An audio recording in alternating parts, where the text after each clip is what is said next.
Hey y'all, welcome to today's video, and today I want to talk to you about deactivation.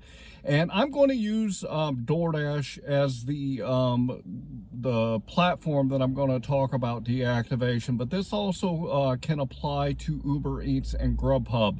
And this is a question that I got asked from one of our new subscribers, Isabela, and I want to say thank you so much, Isabela, for asking the question. I love answering questions, and I love doing videos when people ask me questions so that I can talk to everybody about it. So thanks so much, Isabela, for asking the question. Before we get into the topic, I would like to remind you that down in my description is a few great tools that you can use to hit that $25 to $30 an hour while you're out there doing the food delivery. The first thing I always talk about is my metric spreadsheet. If you use the metric spreadsheet, you will see where you are right now and you will see where you need to improve. I'm going to throw it up here on the screen real quick so you guys can take a quick look at it. If you look at the left-hand side, you'll see I always put my start time and my end time. This gives me the total time that I have worked on a shift. I also put the miles, and then if you look to the right, for each individual app, I put the dollars that I've made, I put the amount of time I was active on each one, and I put the number of deliveries. And then if you head to the bottom there, you'll see that it calculates what your average dollar per hour is. It also calculates out what your average dollar per mile is. And then finally, it also calculates your average per delivery. If you want to know how you're doing out there so you can figure out where it is that you need to improve, I just did a video on this. You should be keeping track of your numbers. Also want to remind you, in my description is a link to the video where I put together on the 3 apps that I use on a regular basis, which is QuickBooks Self-Employed, SimplyWise, along with the Beans app. And I go into detail in that video why I use them and what they do for me. There's also links in the description to go grab those for yourself. And with that, let's get into the topic. To begin with, I want to talk about your customer satisfaction. This is a number that you can see on DoorDash and Uber Eats. On DoorDash specifically, it states on their terms that if you go below a 4.2 in your customer rating, you can get deactivated. One thing I always preach to you about doing better on your customer rating is when you are leaving the restaurant, text the customers and say, hey, I really appreciate your tip. I would appreciate it if you would leave me a high rating. If you do this, you will never run into a problem with customer ratings. The second thing that I want to talk about is acceptance and canceling orders after you've accepted them. On any of the platforms, you are an independent contractor. You are not an employee of these apps. So you have the right to not accept any order and all orders that they send you. They cannot penalize you for your acceptance rating.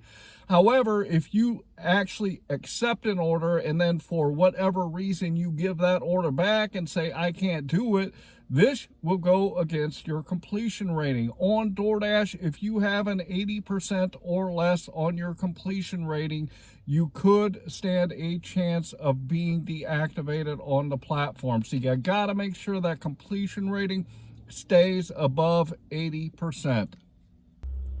The next thing I want to talk about is keeping the platform safe and secure is what DoorDash calls this. And I'm going to go through the list on the DoorDash platform of what they mean by this.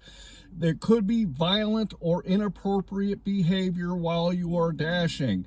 It could be also using drugs or alcohol when you are working on the platform.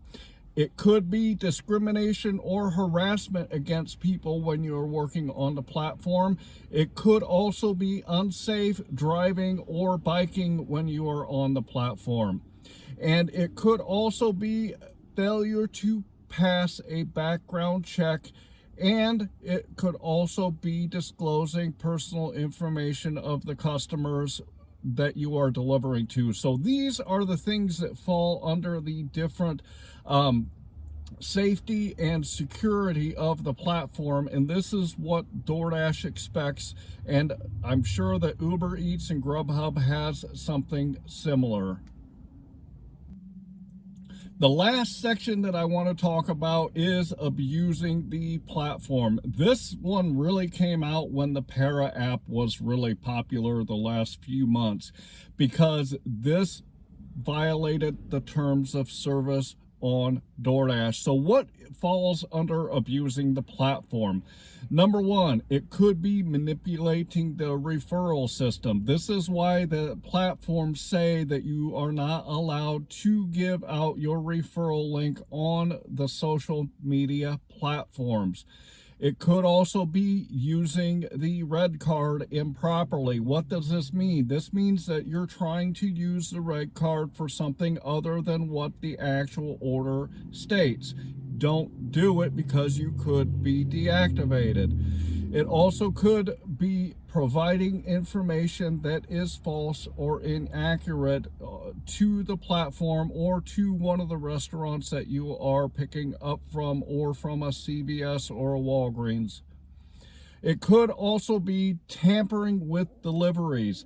I've heard that about 25% of the Dashers out there will tamper with the food, whether it be grabbing some fries, whether it be taking a drink, whether it be going through the order and taking something out.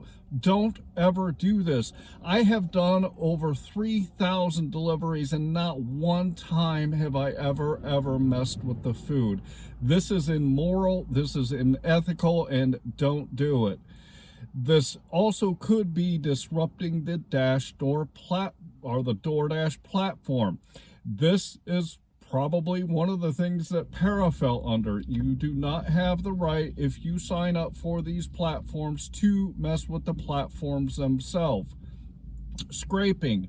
This, again, is another thing that Para app did on DoorDash. They were trying to scrape the total amount, including tips, off of the platform when the platform was not offering that to the drivers. This is a violation. Another one is unauthorized access. When you sign up for any of the platforms expect you are the one that's going to be doing the work. Uber Eats actually goes to the extreme on this, and periodically in the middle of doing your shift and over a number of days, they will periodically send out a request for you to take a picture of yourself to continue on the platform, and this is why. And the final thing on this is third-party rights. You have no right to use any third party on the DoorDash platform, so you make sure that you don't ever try to use an app to circumvent the DoorDash, Uber Eats, or GrubHub platform.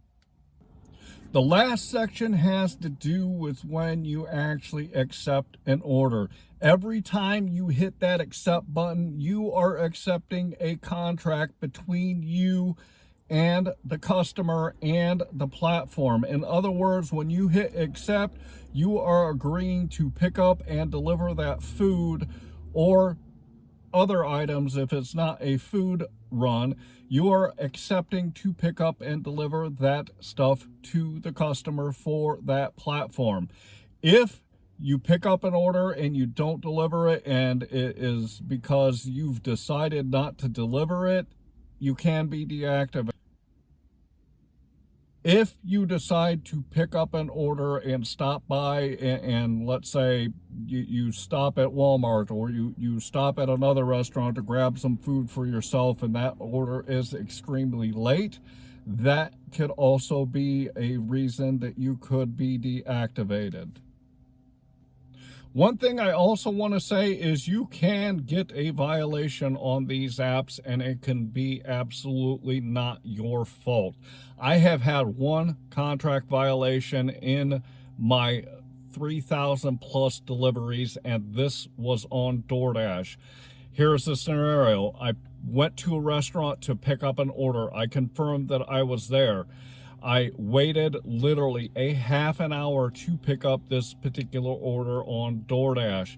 Well, I ended up getting the order. I dropped it off to the customer, and as soon as I dropped it off, DoorDash sent me a note that said the order was extremely late. They let you know right away in some instances.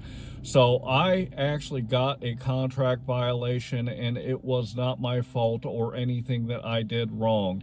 And I ended up calling DoorDash immediately, and they said, oh, don't worry about it. It's not a big deal, and we understand it was the restaurant's fault, not yours.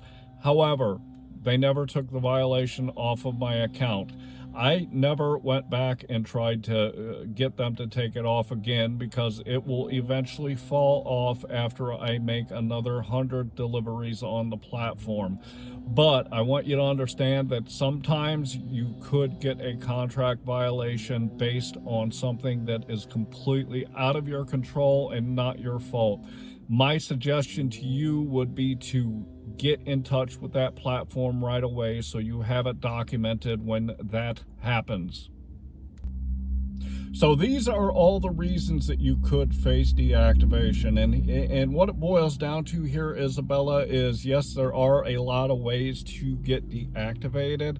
However, if you just play by the rules and you communicate with your customers and you go from point A to point B and do everything with honesty, integrity, and values, you will never have a problem on these platforms. If it happens that you get a contract violation, don't freak out. It's not the end of the world, and it will go away. If you follow these things on a consistent basis and you do the right thing, even if you do get a violation, you're not going to necessarily be deactivated. So always keep track of what your customer rating is. Always keep track of what your completion rating is on these platforms, and those are the two most important things that you can control and that you can make sure that you're keeping an eye on a daily basis so you don't ever run into problems there.